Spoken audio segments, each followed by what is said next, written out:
Isa ka rin bang dialysis patient at mayroong problema sa pangangati sa inyong balat? Nadadalas na ba ang pagkamot ninyo araw-araw?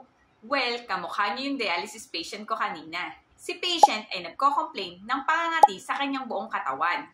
Lalo na daw every after dialysis session. Ikinuwento ni patient na nagiging dahilan daw ito ng pagkahiya niya lumabas at makipagsalamuha sa ibang tao dahil sa pagkakamot niya kung saan-saan. Iniisip niya daw kasi ang sasabihin ng ibang tao kung panay ang pangangamot niya sa kanyang buong katawan. Upon assessment kay patient, malinis at wala namang problema sa kanyang hygiene. Kaya naman, nirefer namin ito sa aming nephrologist. Upon checking, hindi naman kataasan ang kanyang phosphorus level. Ngunit napansin namin na hindi siya nagigain ng fluids in between her dialysis session. Nagre-request siya ng 3 hours to 3.5 hours lamang ng kanyang salang. Kaya naman, in-advise ng aming doktor na nararapat niyang kompletuhin ang kanyang dialysis session na 4 hours upang mas malinisan ang kanyang dugo. Nag-agree naman si patient at ngayon ay patuloy siyang naka 4 hours dialysis session.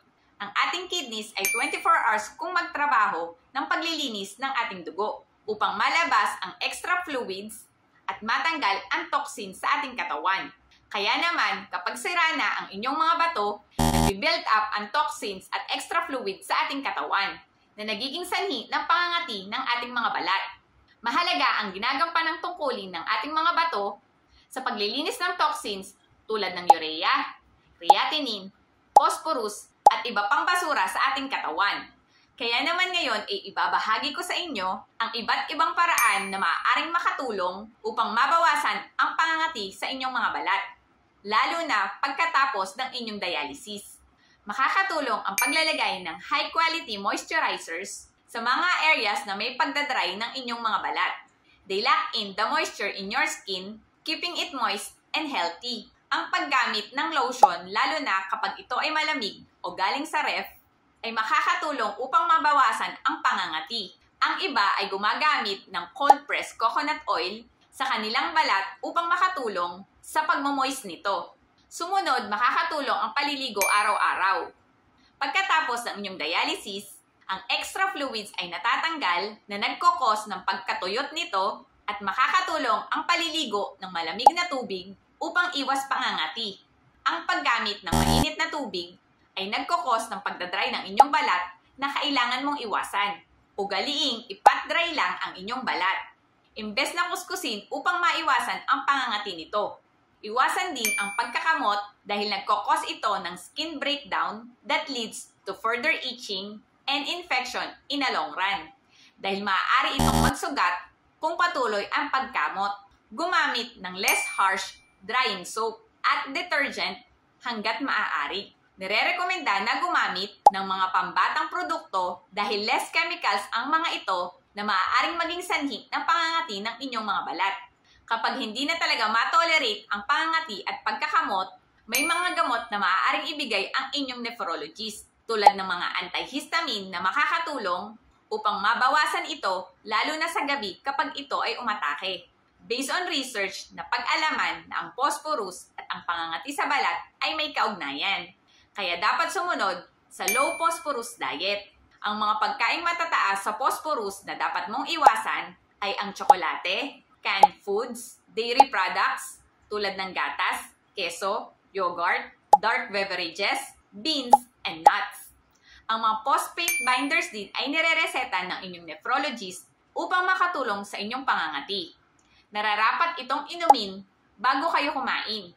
Alam kong napakahirap sundin ng 3 tablets 3 times per day. Ngunit ito ay inyong kinakailangan.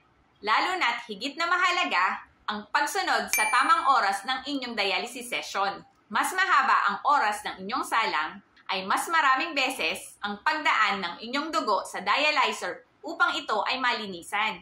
Importante din kumonsulta sa inyong nephrologist kung ito ay nakakaapekto na sa inyong pang-araw-araw na pamumuhay. Baka kailangan din ng further assessment o referral kung kinakailangan. Dahil naniniwala ako na napakahalaga na magkaroon ng tamang kaalaman ang mga dialysis patient tungkol sa kanilang kalusugan upang mas maintindihan nila at sumunod sa mga nire-rekomenda ng kanilang mga doktor. Dahil ang kalaban natin dito ay ang kakulangan ng kaalaman na nagdudulot ng non-compliance o hindi pagsunod sa mga nire-rekomenda ng inyong mga doktor na maaaring magdulot ng mga komplikasyon in the long run. Kaya kung isa ka ring health advocate, join me in our group, Usapang Healthy and Wealthy PH. Doon ay magsama-sama tayong magbahagi ng ating mga mumunting nalalaman kung paano alagaan ang ating kalusugan para sa ikauunlad ng ating pamumuhay. I hope nakatulong ang video na ito sa inyo. At paki-comment mo na rin dyan sa baba ang salitang Kati kung naitawid ko ng maayos ang mensahe ng vlog na ito. Ayun lang po muna, hanggang dito na lang. Please like, share, and follow nyo na rin. Please follow nyo na rin po ako sa aking YouTube channel. Search nyo lang po, Sandy Madeline Cruz. Dahil nagpo-post din po ako doon ng mga videos kung paano alagaan ang ating kalusugan para sa ikauunlad ng ating pamumuhay. Ayun lang po muna, hanggang dito na lang. Huwag kakalimutan, true wealth is health. See you on my next vlog. Bye!